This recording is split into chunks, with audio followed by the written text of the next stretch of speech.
بسم اللہ الرحمن الرحیم۔ السلام علیکم۔ ایک یہودی نے اپنے بیٹے کو کہا جاؤ سودا لے آؤ، تو وہ گیا۔ لڑکا راستے سے گزر رہا تھا کہ اس کی نظر حضور نبی کریم صلی اللہ علیہ وسلم پر پڑی، اور حضور نبی کریم صلی اللہ علیہ وسلم کی نظر بھی اس لڑکے پر پڑی۔ وہ وہیں بیٹھ گیا اور وہیں بیٹھا رہ گیا، اور دیر ہو گئی۔ وہ یہودی کبھی اندر جاتا کبھی باہر آتا کہ لڑکا کہاں رہ گیا، آیا نہیں ابھی تک۔ سورج غروب ہو گیا، مغرب کی نماز ہو گئی، شام کو گھر گیا۔ باپ نے پوچھا ارے نادان اتنی تاخیر کی؟ باپ بہت غصے میں کہ بڑا نادان اور پاگل ہے، میں نے کہا تھا جلدی آنا، تم اتنی دیر کر کے آئے ہو، اور تمہیں سودا لینے بھیجا تھا، تم خالی ہاتھ واپس آ گئے ہو، سودا کہاں ہے؟ بیٹا بولا سودا تو میں خرید چکا ہوں۔ باپ بولا کیا پاگل آدمی ہو تم، میں نے تجھے سودا لینے بھیجا تھا، سودا تمہارے پاس ہے نہیں اور کہتا ہے خرید چکا ہوں۔ بیٹا کہتا ہے بابا یقین کرے سودا خرید آیا ہوں۔ باپ بولا تو دکھا کہاں ہے؟ بیٹے نے کہا کاش تیرے پاس وہ آنکھ ہوتی تو تجھے دکھاتا میرا سودا کیا ہے۔ میرے بابا میں تمہیں کیا بتاؤں میں کیا خرید آیا ہوں۔ باپ نے بولا چل چھوڑ رہنے دے۔ وہ لڑکا روز نبی رحمت صلی اللہ علیہ وسلم کی خدمت میں بیٹھنے لگا۔ وہ یہودی کا اکلوتا بیٹا تھا، بہت پیارا تھا، اس لیے کچھ نہ کہا۔ کچھ دنوں بعد لڑکا بہت بیمار ہو گیا، کافی دن بیمار رہا، اتنا بیمار ہوا کہ کمزوری اتنی ہو گئی کروٹ لینا مشکل ہو چکی تھی، اور پھر قریب المرگ ہو گیا۔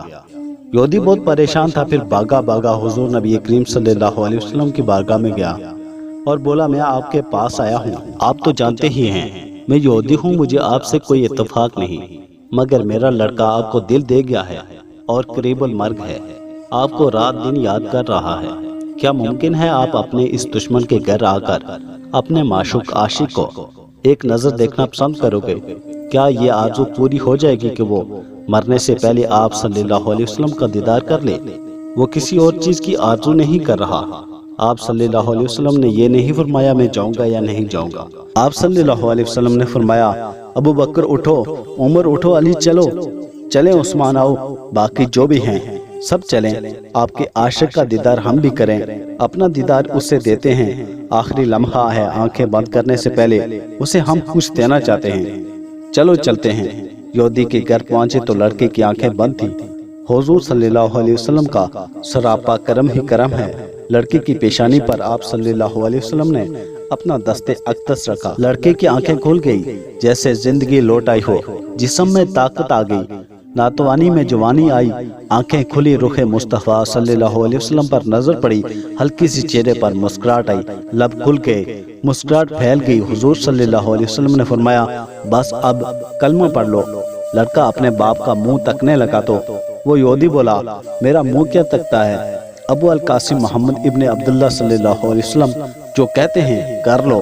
لڑکا بولا یا رسول اللہ صلی اللہ علیہ وسلم میرے پاس تو کچھ بھی نہیں۔ آپ صلی اللہ علیہ وسلم نے فرمایا بس تم کلمہ پڑھو، میں جانوں اور جنت جانے، تم میرے ہو جاؤ، جنت بھی تو میری ہے، جنت میں لے جانا یہ میرا کام ہے۔ لڑکے نے کلمہ پڑھا، جب اس کے منہ سے نکلا محمد رسول اللہ، روح باہر نکل گئی، کلمے کا نور اندر چلا گیا، آنکھیں بند ہوئی، لب خشک ہوئے۔ اس لڑکے کا باپ وہ یہودی بولا محمد صلی اللہ علیہ وسلم میں اور آپ دونوں مخالف ہیں، اس لیے یہ لڑکا اب میرا نہیں رہا، اب یہ اسلام کی مقدس امانت ہے، کاشانہ نبوت صلی اللہ علیہ وسلم سے اس کا جنازہ اٹھے تب ہی اس کی عزت ہے، لے جاؤ اس کو۔ پھر آپ صلی اللہ علیہ وسلم نے فرمایا صدیق اٹھاؤ، عمر اٹھاؤ، عثمان آگے بڑھو، بلال آؤ تو صحیح، علی چلو، دو کندھا سب اٹھاؤ اسے۔ آقا علیہ السلام جب یہودی کے گھر سے نکلے تو یہ فرماتے جا رہے تھے اس اللہ کا شکر ہے جس نے میرے صدقے سے اس بندے کو بخش دیا، اس اللہ کا شکر ہے جس نے میرے صدقے سے اس بندے کو بخش دیا۔ اللہ اکبر، کیا مقام ہوگا اس عاشق کی میت کا جس کو علی، عثمان، ابو بکر صدیق، عمر بن خطاب، بلال حبشی رضی اللہ تعالی عنہما جیسی مشہور شخصیات کندھا دے کر لے جا رہے ہوں، اور آگے آگے محمد مصطفیٰ صلی اللہ علیہ وسلم ہوں۔ قبر تیار ہوئی، کفن پہنایا گیا، حضور صلی اللہ علیہ وسلم قبر کے اندر تشریف لے گئے، قبر میں کھڑے ہوئے اور کافی دیر کھڑے رہے، اور پھر اپنے ہاتھوں سے اس عاشق کی میت کو اندر اتارا۔ آپ صلی اللہ علیہ وسلم قبر کے اندر پنجوں کے بل چل رہے تھے، مکمل پاؤں مبارک نہیں رکھ رہے تھے۔ کافی دیر کے بعد آپ صلی اللہ علیہ وسلم قبر سے باہر آئے تو چہرہ پر تھوڑی زردی چھائی تھی، تھکن محسوس ہوئی۔ صحابہ پوچھتے ہیں، حضور صلی اللہ علیہ وسلم یہ کیا ماجرا ہے؟ پہلے تو یہ بتائیں، آپ صلی اللہ علیہ وسلم نے قبر میں پاؤں مبارک مکمل کیوں نہیں رکھا؟ آپ صلی اللہ علیہ وسلم پنجوں کے بل کیوں چل رہے تھے؟ تو کریم آقا صلی اللہ علیہ وسلم نے فرمایا، قبر کے اندر بے پناہ فرشتے آئے ہوئے تھے، اس لیے مجھے جہاں جگہ ملتی تھی میں پنجہ ہی رکھتا تھا، پاؤں رکھنے کی جگہ نہیں تھی۔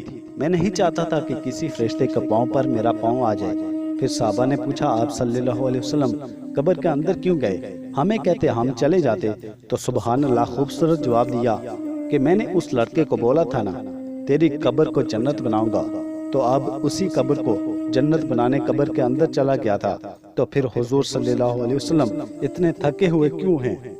تھکا اس لیے ہوں کہ فرشتے اور حوریں اس عاشق کے دیدار کے لیے آ رہے تھے اور میرے وجود سے لگ کر گزر رہے تھے، ان کی وجہ سے تھک گیا ہوں۔